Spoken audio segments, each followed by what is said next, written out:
Let's everyone sit down. Settle. We're having after lunch musical performance that we think will delight you.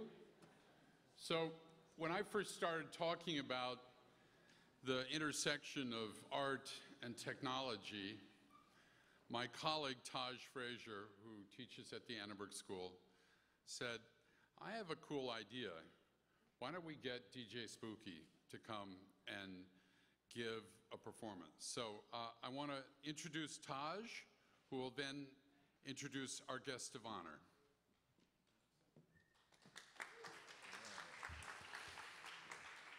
Good afternoon. I'm Taj Frazier again, and I'll be joined later by Brian Shepard, who's a professor in the Thornton School of Music.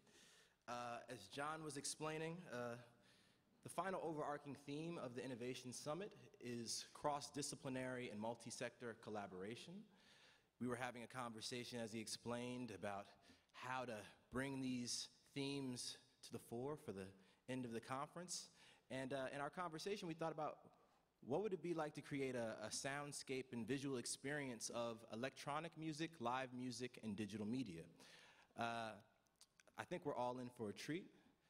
The artist coming to the stage is a writer and musician, Paul Miller, who's best known under the moniker of DJ Spooky, That Subliminal Kid.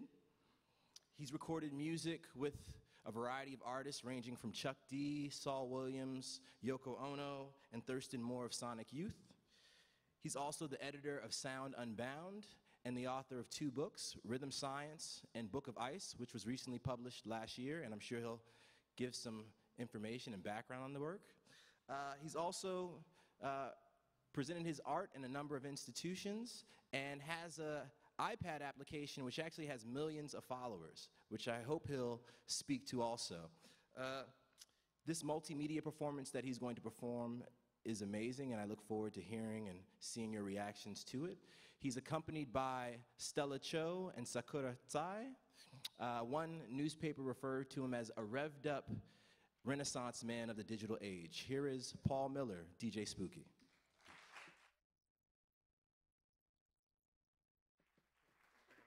Oh, okay. Hi. First and foremost, I just want to say thank you so much to Taj and to the USC Music Department. And it's a funny moment for me because I have kind of a historical relationship to Taj. His father and my mom are good friends from DC. And Ernest Wilson, who is the dean here, is also friends with my mom. So it's a kind of it's one of those funny, when you're like, okay, mom, you know.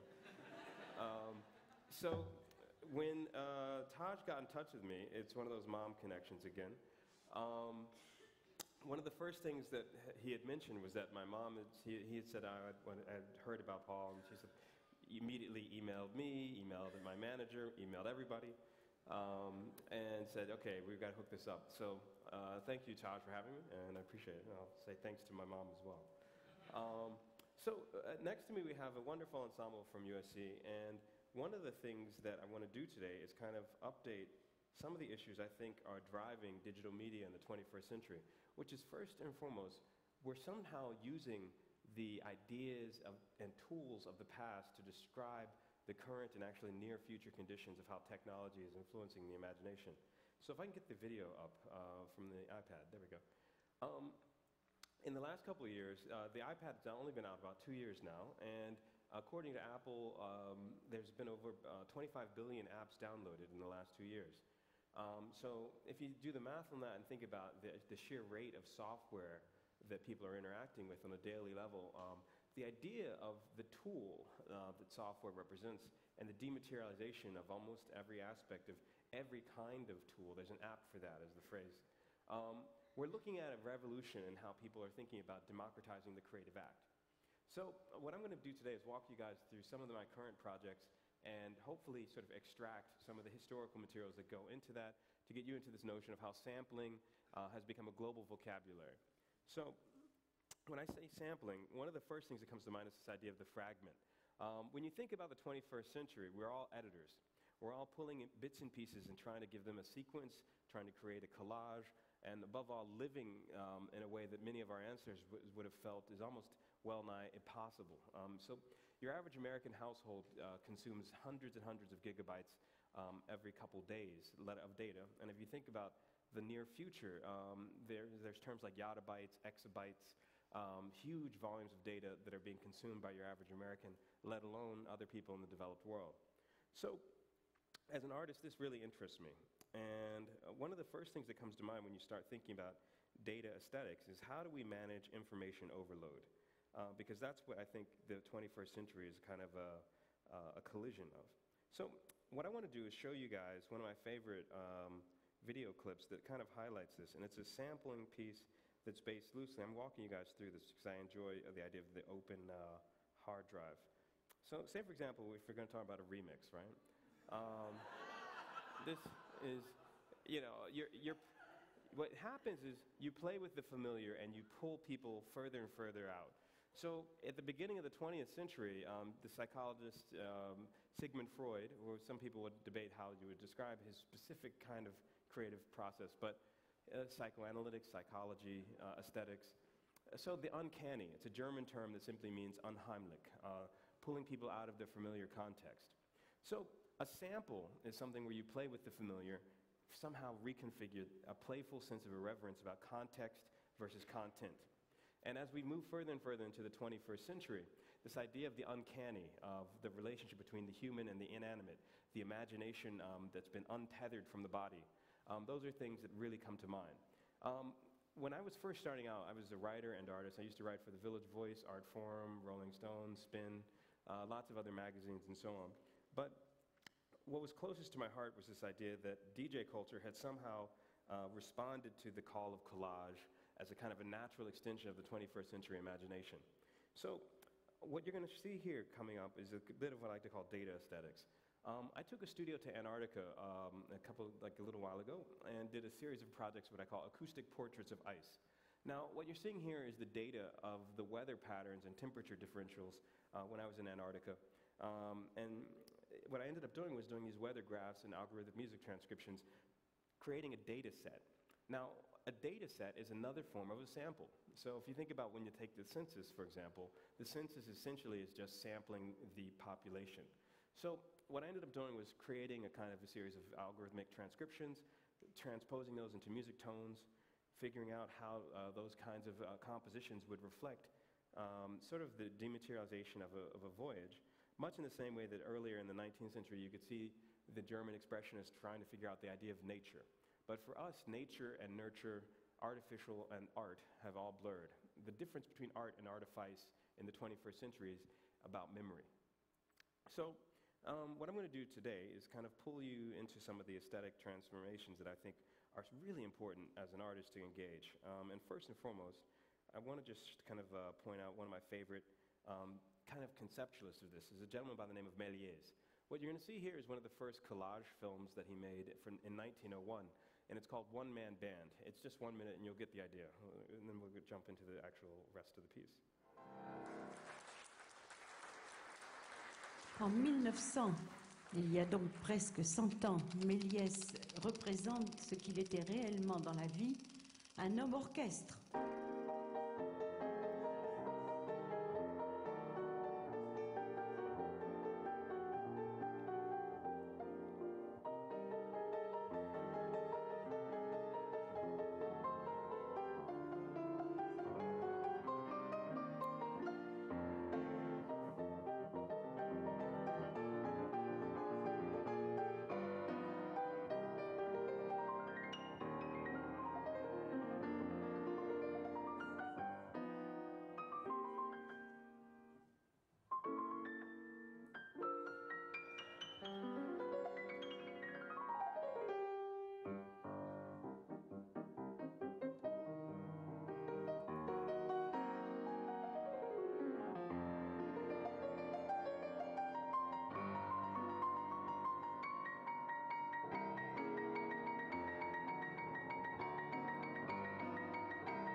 So from 1901 to 2011, one of the incredible things that's happened is that the idea of collage is now our basic frame of reference.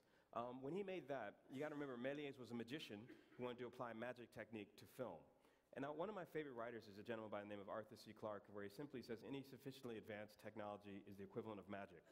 So as we move further and further into the 21st century, the idea is that somehow data aesthetics have become the basic core root of what we like to call the cloud aesthetics. So Cisco has been doing a series of studies of how much data people consume, and I'm really interested in using these infographics as a starting point for thinking about composition. So you can see when people are beginning to talk about cloud data traffic, it's projected to quadruple within the next 5 years, and data center traffic and so on. We're looking at zottabytes, zettabytes, petabytes, yottabytes, exabytes, and a vocabulary that many people would not necessarily find a natural extension of the English language, let alone someone like Mitt Romney, maybe, But at the end of the day, what you're seeing here is density. And the way people unpack density is by taking small fragments and extruding them to create an entire structure.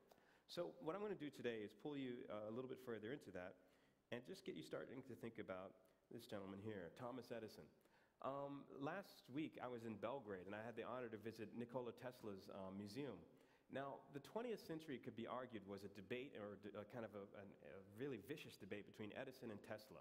If you think about direct current versus alternating current, and if you think about the idea of how electricity has shaped the modern imagination, this was not necessarily the greatest guy.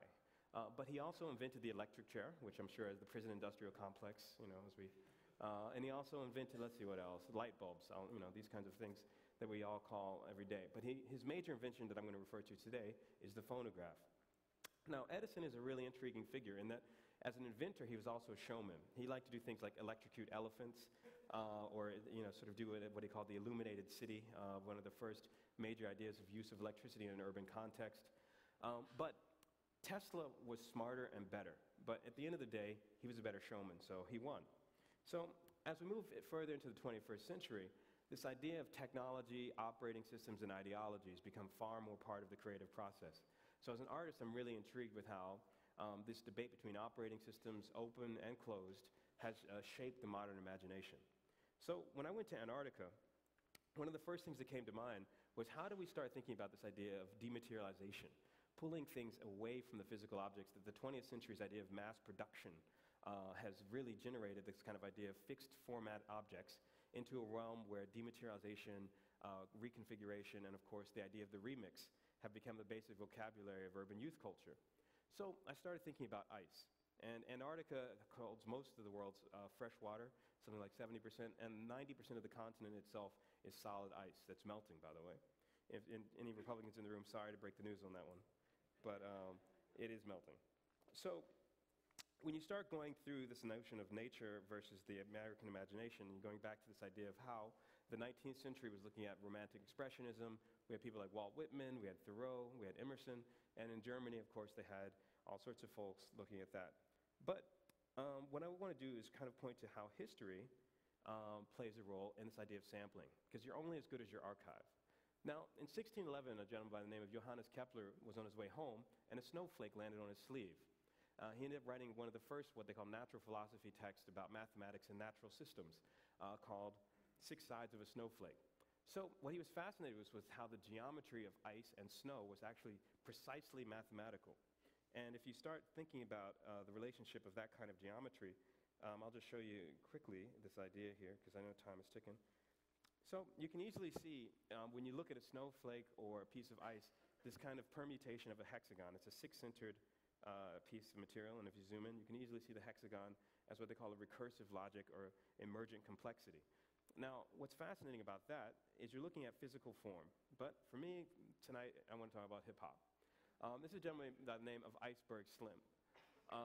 Not too many icebergs in LA or San Francisco, right? But in black culture, we love ice. We got Ice Cube, he's in LA, right? Ice-T. If you got the white guy, you got Vanilla Ice, right? But this whole metaphor of the cold person, again, you're looking at a Freudian relationship to this idea of the frigid kind of individual. And in hip-hop, that transmuted into all sorts of stuff of what we call bling, the hyper-consumerism, a relationship to this idea of collecting materials that are highly, kind of, for lack of a better word, collectible. But what I want to talk about is the uncollectible. Now, this is going to go into a little bit of theory, and then I'm going to jump to the music, because I know we're here for music as well. Now, another gentleman who's one of my favorite theoreticians besides Kepler is a gentleman by the name of Adam Smith. And he wrote a great essay in the late 18th century called Of Water and Diamonds. And this is going back to the hip-hop bling thing, you know. So he said, why do people go to war, murder, do all sorts of stuff over diamonds, which are considered very scarce, but at that time were pretty useless, versus water, which is essential to life, but was basically free? Now, economists like to think of this as a paradox of value. And what ends up happening is water, which is much more important as a material, was outvalued by diamonds. And what happens is you're looking at these kinds of bizarre paradoxes that were based on scarcity. Now, in the art world, you have, if there's 12 Picasso paintings, they're worth a couple million each, you can easily see the paradox of scarcity versus value. But water versus diamonds, great metaphor, nice way to think about things. When you look at software, you're looking at a world turned upside down, where it's about the culture of the copy. So what I want to do is kind of walk you guys through the app and its relationship to how people think of creativity. Hold on one second. So when I was coming up with my app, I worked with Musicsoft Arts, and we've been working with Apple pretty much directly. And we've had over 11 million downloads. So it's been one of Apple's, me and Bjork are usually in the top 50 to 100 app downloads. So what I wanted to do was take Edison's idea of the phonograph and dematerialize it. So what I ended up doing was going through record collections, starting to think about the way that the role of the archive transformed into a kind of earlier instruments, pull that into the data set of what you're seeing here. And it's a free download, by the way. And then pop it into here. So what you're going to see here is the first group of compositions based on the landscape of ice that I encountered in Antarctica. And what I want to do is point out this paradox between water, diamonds, and this idea of a vanishing landscape. So when I was in Antarctica, one of the first things that came to mind is like, yo, you're really far from the nearest city. You know, it's really... And as a DJ, I'm usually in the core of the urban context. If you think about the grid, LA, Chicago, New York, Washington, D.C., the American experience is conditioned by the rationalization of the landscape. We always look for the quantized grid, the way of thinking about the GPS of the mind. In Antarctica, those satellite signals don't work. You have to get a different operating system. So one of the things that I was trying to figure out was scale, and getting people to start thinking about what happens when you take the imagination out of the urban context and hit the reset button. And you can see from the scale of the person to the landscape, there's a radical shift going on. So this first piece is called Tide and Tariff, and what I want you to point out is this idea of symmetry and sound.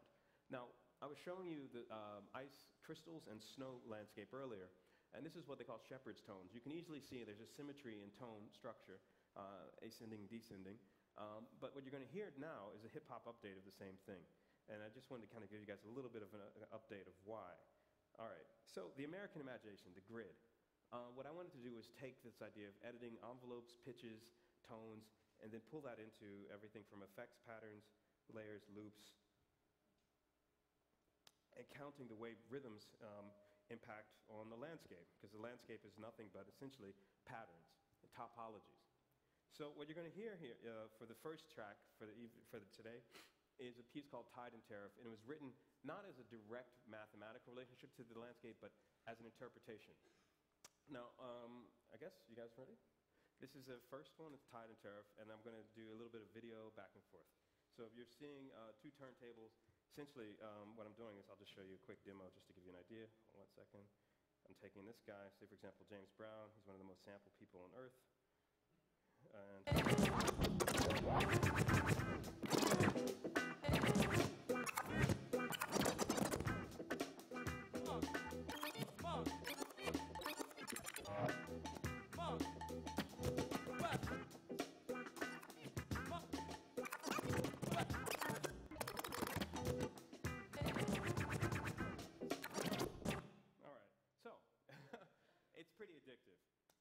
And again, if you collect records and you then digitize them, or if you have the digital files, you can imagine that all of this is tied directly into your iTunes library.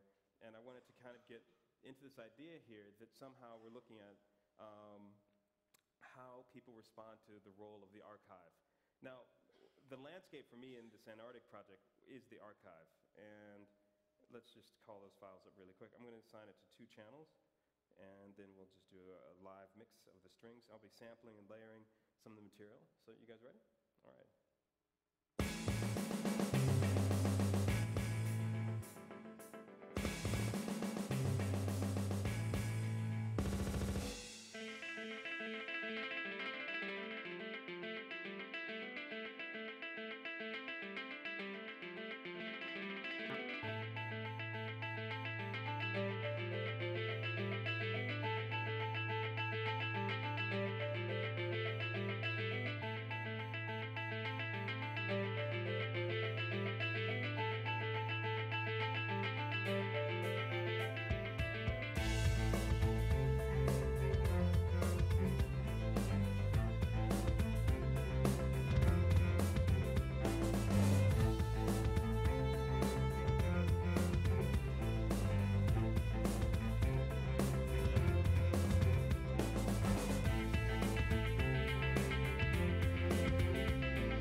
So what you were just hearing has as much to do with Bach's Goldberg variations as it does to Public Enemy, you know? So the whole pun here is, how do we think about sampling as an interpretation of density? When people are pulling material apart, you're looking at a dialectical process. So when I was in Antarctica, one of the first things that I was trying to figure out was the layering of the landscape. And I ended up looking at not only the history of how African American culture had dealt with this idea of environmental issues, and the poetry of how people respond to the environment, but above all, how other composers had related to this idea of graphic design. This is Cornelius Cardew in some of his schematics, which is kind of like flow charts. And I was very much influenced by the way he was thinking about free-form improvisation. And what ends up happening, what you were just seeing, is essentially the book's material was put into both an iBook format, a physical book format, and on iTunes as a kind of a downloadable and remixable book. And I'll just show you that as it loads. But the whole pun is, if you're looking at hundreds of years of the idea of what is a physical text, then at the end of the day, the whole idea of how, this is what the musicians were just playing. These are motifs, layers, circularities, kinds of layers into how people think about involution, the same way I was just showing you the snowflakes. But above all, the patterns and motifs that you're seeing here are essentially about the way hip-hop has taken the role of the quantized landscape and given that a new form. So when I was coming up with this idea of composition and landscape, I was trying to figure out information aesthetics and how people are responding to not only just the role of memory, but the role of permutation and absence of memory. Because a lot of times, one would have to argue that memory itself in an American context is a scarce resource. So this next piece is called Isonification, and I was looking at graphic design, and one of my favorite composers who wrote the first group of compositions for turntables, a gentleman by the name of John Cage, who in 1939 wrote a piece called Imaginary Landscape. Imaginary Landscape, for me, it's a pretty intriguing situation because my most recent batch of projects, this is one, for example, where I got the rights to G.W. Griffith's film, Birth of a Nation. And I got the Greek government to give me the Acropolis for an evening, long story. And we put a sound system throughout the ruins of the Acropolis. And, this is hip-hop, so this is how we do it, And you can see the scale. Those are really big speakers. And then we're like, so I walk out on stage, and we had a sold-out show of about 5,000 people. I said, hi, everybody. I'm the first DJ to play here in a couple thousand years. Thanks for coming to the show. And above all, you have to get this sort of serious tension between how people think of the permanent object in architecture and, above all, the impermanence of music. And there's a very famous phrase from the poet Schiller who says, essentially, architecture is nothing but frozen music. What I want to do as an artist is reverse engineer that phrase and say music is nothing but liquid architecture. How do we think about this notion of impermanence and, above all, the unfinished work? Because once something's digital, essentially you're looking at a composition, you're looking at a painting, a sculpture, a building that's never really finished. This is where architects have been thinking about design and impermanence. This is where composers have been thinking about, like Wagner, for example, with the Gesamtkunstwerk. And above all, in the 21st century, the role of the app has radically changed creativity. So this next piece is called Isonification, and it's loosely based on everything from the QR codes in the middle of the book. If you hold your phone up to them, it gives you all these kind of data motifs and elements. I would leave that up, but we're in a little bit of a time crunch. And above all, looking at the idea of how the currents that I was encountering when I was in Antarctica kind of shaped and molded not only the geography and the risks and impacts of climate change, but the way the ice itself kind of was these stunningly beautiful landscapes that I was trying to kind of figure out how do we get the density of this landscape into compositional form. So these are some really, by the way, this is just to give you a little bit of scale. I'll just show you. It's always a fun thing. 2 seconds before this is me in Antarctica too, hey. But it's the scale that matters because you have to imagine, it took me about 8 hours to walk up from here, those are the sides of mountains.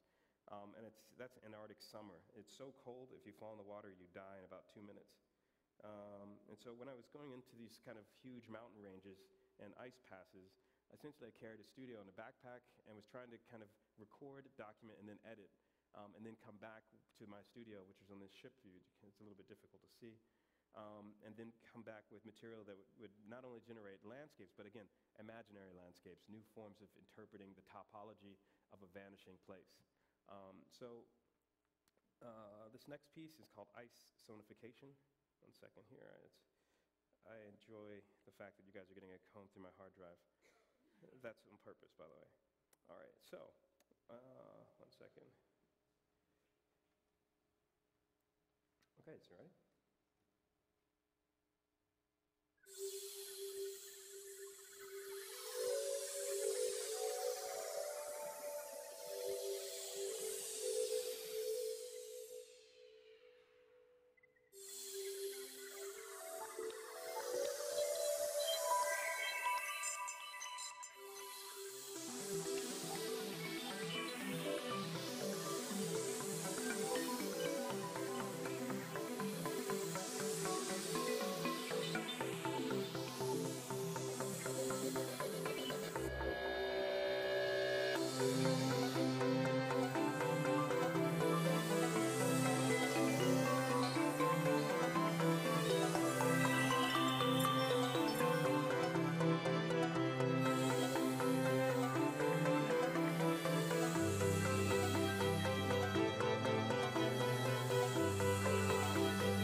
So when I went to Antarctica, one of the first things that was really going through my mind was this idea of, again, I was saying earlier, sampling, but sampling the landscape. What you're seeing here is ice core samples. And when you dig down into the landscape, essentially every dust particle that was in the air, pollution, volcanic ash, gets captured in the ice. So essentially the ice is kind of an archive, a document that has millions and millions of years of data that can be sampled. So when you think about what is a data set, like I was saying earlier, you're looking at how people engage the mathematics of this. So what you were just hearing is essentially we took the mathematics of how ice forms, was able to kind of do a series of transcriptions of that, come up with different algorithms to actually generate mathematically the pattern of snowflakes in permutation based on the way water kind of solidifies, and then turn it into what you were just seeing. So it was just all patterns and layers. So that's what the music of numbers is about, being able to understand pattern recognition as a universal language. So when I was kind of looking at how people think about density, one of the first things that really comes to mind is people really, really like metaphors for things. They're a way of being able to kind of take a vast amount of information and make a poetry of the landscape. So let me just play you a project I'm doing with Sci-Fi Channel, and you'll get the idea. It's pretty fun. Sci-Fi Channel is kind of interesting. They're putting us between Battlestar Galactica and maybe... Let's imagine greater. My name is Paul Miller, aka DJ Spooky, and I'm a writer, artist, and musician based in New York City. I wanted to go to Antarctica to think about the idea of hitting the reset button on my imagination. And the idea was to do acoustic portraits of ice. It's a hexagonal shape. If you look at a snowflake, if you look at the molecules of ice, you can easily think of it as a tuned material. Mathematics and music are combined. You can make it become bells, drums, you name it. So what I wanted to do was think about climate change as a kind of data about the planet, and think of the record of that as a record that I could play. It's just about looking for patterns in the world around you. And there's a kind of intuitive process to being a composer or being an artist or being a writer. It's just how you channel it. These are very complex times, and I think too many artists try and just focus on one thing. You need to be open to everything right now because the whole world is changing. I think imagination is something that can be really useful as a tool to get people to think another world is possible. Imagination is the ultimate renewable resource. It's something that you can easily think of as being generated over and over and over by everything that it touches. Nothing is separate, everything is connected. There's a German term, Gestalt, which simply means a gathering or a group or a combination. And I think that the potential of 7 billion people thinking about the possibility and the potential of humanity, that's what drives me. Let's imagine greater. Your turn. So the Sci-Fi Channel for youth culture. Oh, thanks, sir.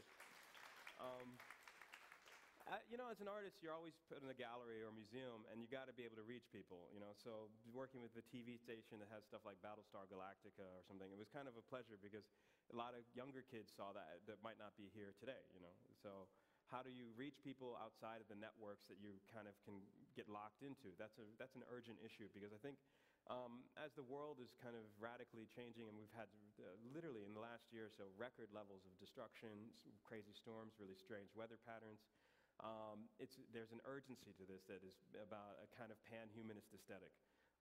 And that's something that I'm going to be kind of riffing on over the next couple projects. There was a little bit more of a playful take on this as well. I'll just play you that, and then we're going to jump into the last piece. So 1 second here. And the graphic design on this is part of the book as well. 1 second. So you're going to hear, you're going to hear the piece that we're just about to play, but I want you to think about the use of TV as a network, because it's actually it's very 20th century. But one of my favorite artists is a gentleman by the name of Namjoon Paik. And he did the first music video called Global Groove. Essentially, as a Korean artist looking at the Fluxus movement in the 50s and 60s, he was able to really take some of the core materials of what was going on with art and pull it out of context. He made robots made out of TVs. He used satellite dishes to make art. He did all sorts of stuff. He's a big hero of mine. I enjoy the work that he's done. So this last piece is a little bit of a homage to him, but again, a sense of humor, a little bit more of a New York take on things.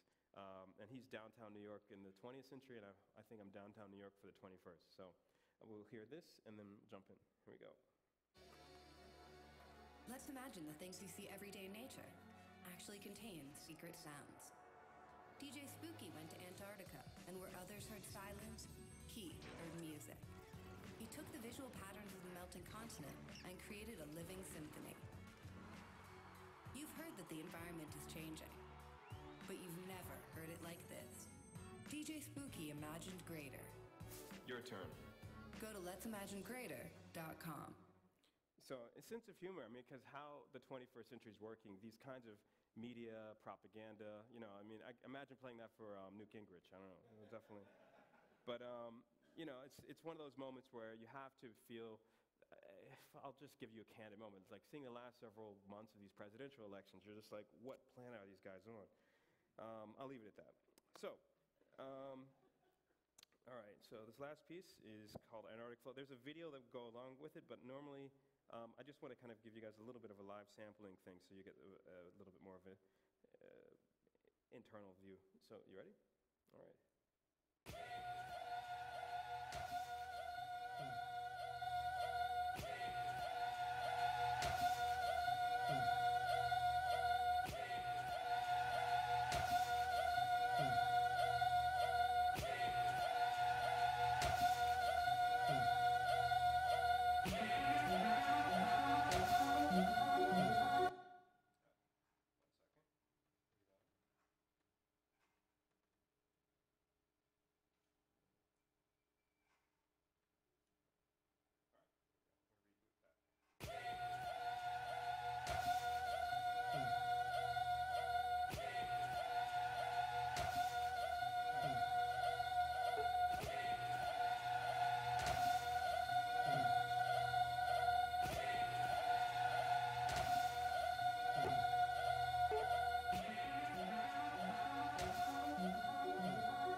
So they wanted me to open up to questions or comments or debate, argument. No? Oh, okay.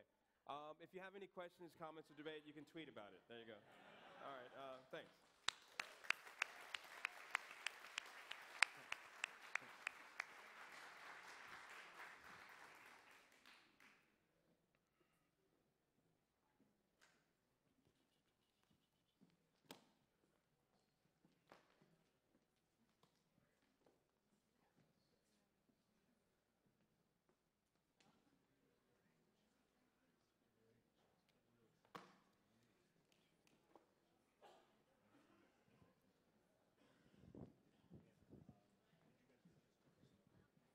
Hey, sure, thanks. Okay. Hey, thanks. Do we go over?